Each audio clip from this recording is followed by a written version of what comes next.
What, when you differentiate this and this, so you get 2 times it. So you get, well, let me do it in all details. So you get 2, and then you get q dot I. And when you differentiate this with respect to the same thing, what do you get? So if you do dxi by dxj, what is it equal to? You get a Kronecker symbol, which is equal to 1. If I is equal to j, it's 0. If I is not equal to j, right? So when they're the same, it is 1. When they're different because they're independent, you get 0. The same thing here. So this will be delta jk. And well, this doesn't depend on the velocity. So 2 will cancel that, and so what does this do? Well, this guy is non-zero only when j is equal to k. There is a sum here that goes from 1 to n. But among all of these terms from 1 to n, only one survives, namely when j is equal to k. Right? So therefore this is equal to the sum over I, which remains di, and j becomes k q dot I. So that's this derivative. Well, if you're careful, this 1/2 I put exactly so that this comes with the coefficient 1. Well, the derivative of that is just the same. It's a gradient. So therefore, the one of the Lagrange equations are, you get d by dt of this, right?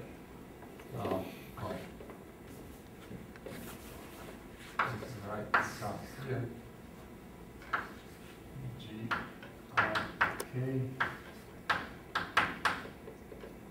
and then minus, and then there is another minus here, so it becomes plus. Well, let me put it on the right hand side, minus dE by qk. So this sum is so high. Right, so that's the equation. Well, you could leave it in this form, or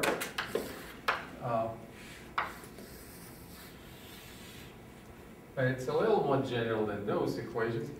Or you could compute that derivative and say, okay, this guy depends on q, which in turn depends on t. So when you compute the derivative, you need to differentiate these and use a chain rule to do that. So then you get this derivative applied to that. That gives you, well, sum over ik, and you get second derivative of I, right? And then you need to differentiate this, plus, and how do you differentiate? You need to differentiate with respect to q, and then with respect to t. So you get d gik d qj dot, right? And then there is this guy, qi dot. And that whole thing is minus dg by d. Well, there is some q over I and k. Right? So now, well, this is an invertible matrix. It's a product of this matrix times this vector. I could multiply by the inverse of that matrix. So usually it is denoted, inverse matrix is denoted by with upper indices. So this is these are entries, the elements of a matrix inverse to that. Okay? So if I do this, basically what do I do here? I multiply this by g I m, and no, not I, k m, and then sum over k. Okay? If I do this, this guy times this guy, because they are inverse to each other, gives me what? Gives me delta I k. Right? Yeah. Well, it's in the other order. So, and that delta will kill that sum I, and so basically when you all settle it, you get this, you have. Yeah, just multiply by the inverse matrix, that's all. And with this term, you get, oops, G, K, M, no, G, I, K, Q, J, and there is some here over I, J, and K. So there is this thing as Qi, Qj, that's equal to minus, equal to minus GKM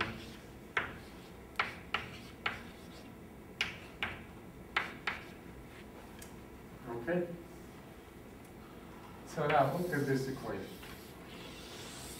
Well, it's again a system of ODEs, second order. See, this is second order.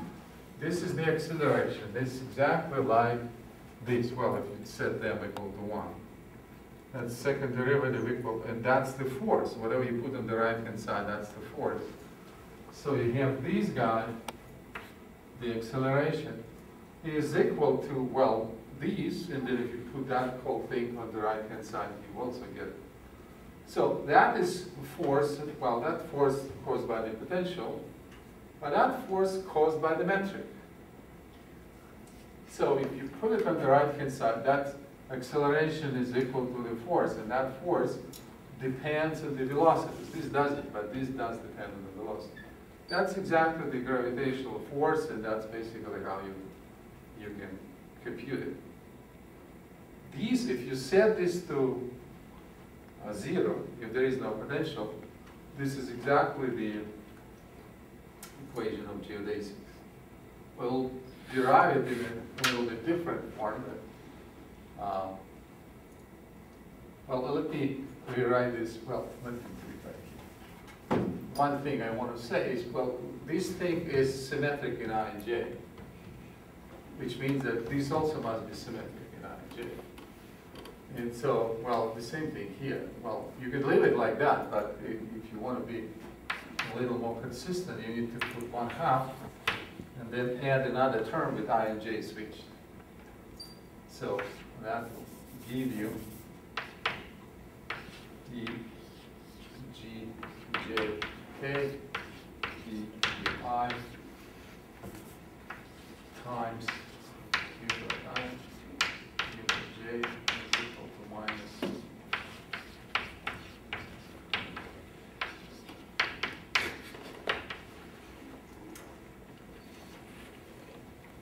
Is that clear? So now this quantity has, well, certain name. I'm going to move this for a second.